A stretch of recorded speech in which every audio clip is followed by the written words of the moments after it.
Hey guys, this morning, the chairman of calendars, appropriations, House Administration, State Affairs, and a bunch of other people who are really close. I mean, these guys run the Texas House, found a few more members to sign on with them, and they released their Texas conservative commitment. And they said they will transform the future of Texas with this commitment, okay? So the implication is, do you want to transform future of Texas?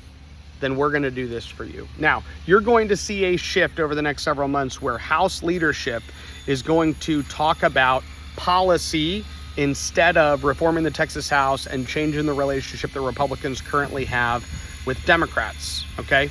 And I'm going to talk to you about why that is going to be the case. Now, there's a big difference, okay? Policy, in a sense, you can think of it this way. Those in charge in the Texas House are trying to figure out how many policy wins do they have to give you in 7 months to keep the Texas House the way the Texas House is, okay? It's a very short-term mindset. They're hoping that there are enough people out there that just think in the next 6 months, think in the next 9 months. So they're going to say, hey, if we give you a couple bills we killed last session, do you think maybe we can all stay in charge? You're seeing them all move in such a manner to say, hey, can we keep our jobs, right? Because conservatives just had tons of wins. There's a ton more conservative lawmakers. And now House leadership is saying, okay, can we just negotiate a couple more bills to pass so that way they can let us keep our jobs? And no, the answer is that's not how this works, right? Elections have consequences. And the existing regime is the one that has killed tons of bills. Now, here's what's interesting. Here's what you have to understand.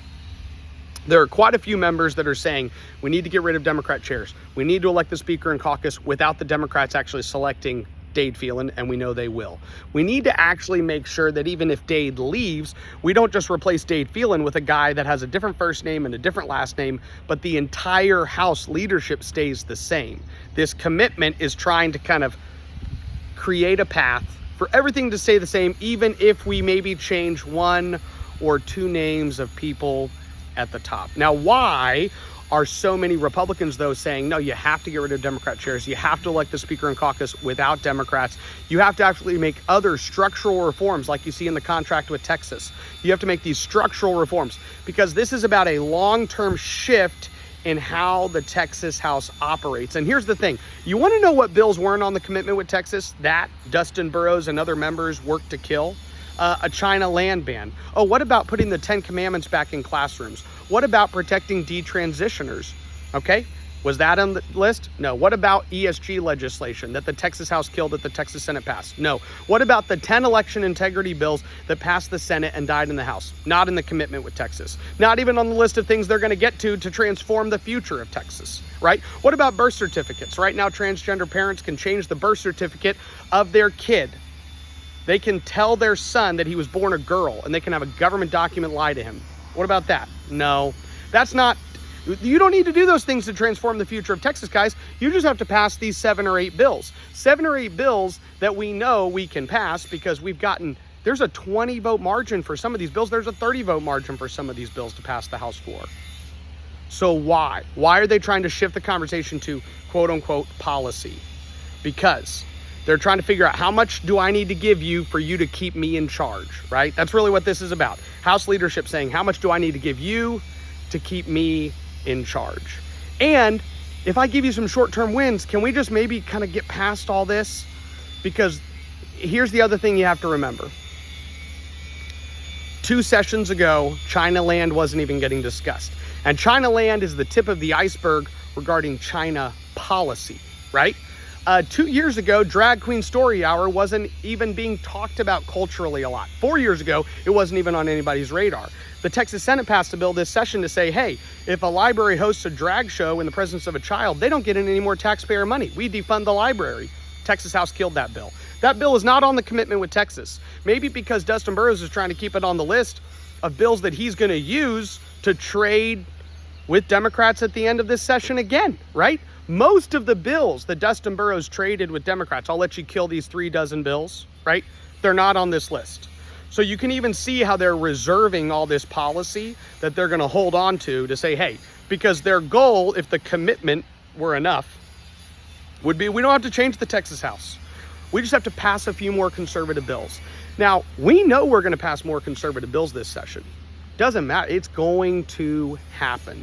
The question is, can we actually make structural changes in the Texas House that make sure that the issue that's not on conservatives' radar, when it comes up in 1 or 2 or 3 or 4 years, isn't an issue that Dustin Burrows cuts a deal with Democrats to kill next session, right? That's the thing about this commitment with Texas. Now, they are going to shift. Everything that existing House leadership wants to talk about right now is policy. They don't want to talk about the Texas House. They don't want to talk about structural reforms. They don't want to talk about how much they empower Democrats and then how much Democrats use that power to punish Republicans. They also don't want to talk about the fact that they killed a ton of bills last session that aren't on this commitment. They don't want to talk about what that policy is going to do. They don't want to talk about the fact that the Texas House, the existing leadership, and honestly, it's some of those kind of young gun people, the frat boys that some people call them and stuff, but it's these young guys who like picking fights with the Texas GOP. They like picking fights with the Attorney General. They like picking fights with the Agriculture Commissioner. They cut deals with Democrats. They empower the Democrats, which then get them in trouble with the Lieutenant Governor, the Senate, all sorts of things. They don't want to talk about that.